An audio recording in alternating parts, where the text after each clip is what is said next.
Hello and welcome to Save Your Game. My name is Bailey Linton and I am in charge of the blog, and I'm here with my friend Ben Hoff, who is a DM for Dungeons and Dragons. For those of you that have never heard of the game, Ben's going to explain a little bit about it in a minute, but first, how about we hear a little bit about who you are, Ben? Me as a person, I have a long history of board games, card games, just with my family and with my friends all the time, as well as theater and improv, and those two sort of really work together, I think, for Dungeons and Dragons. So I was wondering if you could tell us a little bit about what Dungeons and Dragons is, and if people can play it at home on a budget. Yeah, well, first off, I think I'd like to explain D&D as sort of a pseudo board game, where you can play it with a board, but the board is optional. The primary focus usually is on role-playing, and I like to use a lot of sort of theater of the mind, like describing things and letting people imagine really what they are. What's the next part, like on a budget? What exactly yeah, on a budget. Is it possible for them to play this game on a budget?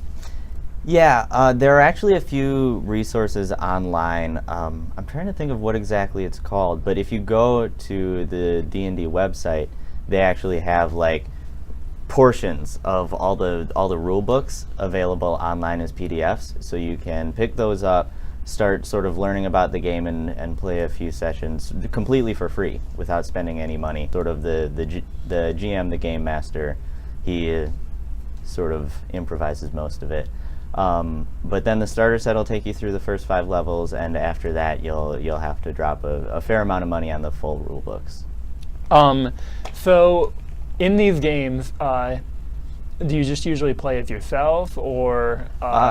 No, you'll get a group together, so there will be one person who's referred to as the GM or the DM, Game Master or Dungeon Master. That's the role that I typically play, and then you get a group of friends together, and then the DM sort of explains the situation. He creates a world in his head and shares it with the players, and then gives them sort of quests and missions to accomplish that they can do pretty much however they want within the sort of vague rule set that there is. Sounds good.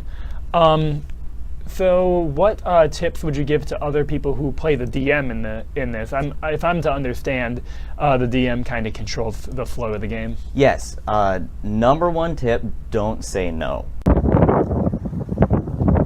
If you've planned for hours trying to figure out an epic story, an epic journey to take them through, and they just decide, I want to go hunt deer for 3 hours, let them do it, because really it's their game, not yours.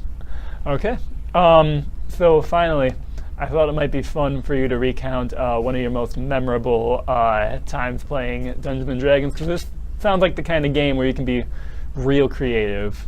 Yeah, so with the party, a group I play with back home, they had just finished some adventuring, and they went into this sort of restaurant bar place with a nice stage that was, I sort of set the scene to make them think bands play on there, that's where the live entertainment is. But then as soon as 2 of them agreed to entertain for, in exchange for a meal, they learned that it was sort of a brawling arena, and they got into a fight. One of the players, it was a wizard and a fighter. The fighter had gone to the bathroom in real life, and he decided, just make my character go poop, which we were all like, ha, funny, whatever. But then when he got back right at his combat term, and he said, I'm still pooping, and I'm gonna throw it towards my wizard friend, and he threw it at the wizard, who is another character.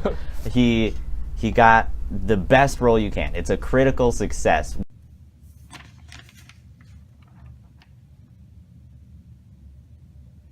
When you roll a 20. He rolled a 20, critical dookie, threw it towards the wizard. He caught it, lit it on fire with another critical success, rolled another 20. The odds of that happening are like 1 in 400. Then he threw it at the guy who only had like 2 hit points left, and he killed him. And that has forever gone down in the history of the group as the critical dookie.